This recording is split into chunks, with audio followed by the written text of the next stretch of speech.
Hello again everyone. Today I want to make a spotlight in Blender, the kind you'd find in a museum or art gallery.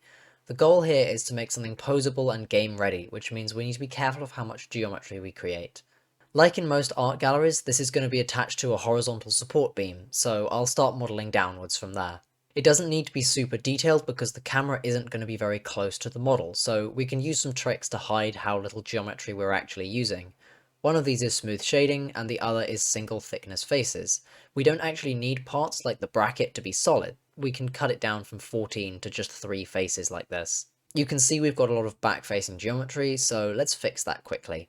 This doesn't matter too much since we'll be seeing the back of some geometry regardless. Here's how it looks with that smooth shading I mentioned. I wanted to add a bit more detail, like something to indicate how the lamp part pivots, but we also don't want to introduce too much geometry. I spent a while just staring at it at this point, ultimately deciding against adding extra stuff like a power unit or cabling, because they're just going to make it visually muddy and add too much unwanted geometry. Once I finish screwing around with the pivot, I'm going to add vertex groups for different parts of the model, which will become important in a minute. Let's take this back into the context of the scene we're making it for, so we can tweak it to make sure it feels right. Something I struggle with a lot when making things like this is scale. Models might look right when you're zoomed in, but then you realize they're out of whack with the rest of the scene. So having some real world reference point for scale or shape is useful. Just keeping a ruler in front of you is a good way of visualizing things. Another useful trick is to grab a character model you like from really anywhere and have it standing in your scene somewhere while you're working. We're going to give the spotlight a basic material just so we can see how it's going to end up looking. Again, we can tweak things as much as we like until we're happy with it, but let's start rigging now. This is going to be a pretty simple rig. There's really only 3 bones. One for the base, which should always be stationary, one for the bracket so we can rotate the lamp around the vertical axis, and one for the lamp itself so we can angle it up and point at stuff. Once I've named the bones the same as the vertex groups we made earlier, I'm going to parent the mesh to the armature with the empty groups option, so each bone should end up attached to the corresponding vertex groups from before, and I'm going to lock some rotation axes so each of the bones will only rotate around one axis. Now I'm going to make some variations of the lamp pointing in different directions, and then I'm going to realize that I forgot to add a light source and go back and do it again. Finally, we're going to end up with some different orientations of the spotlight that we can place around the scene so it looks like a real museum. Making the spotlight took about half an hour in real time. We finished with 76 triangles in each model, and the rendered scene looks like this.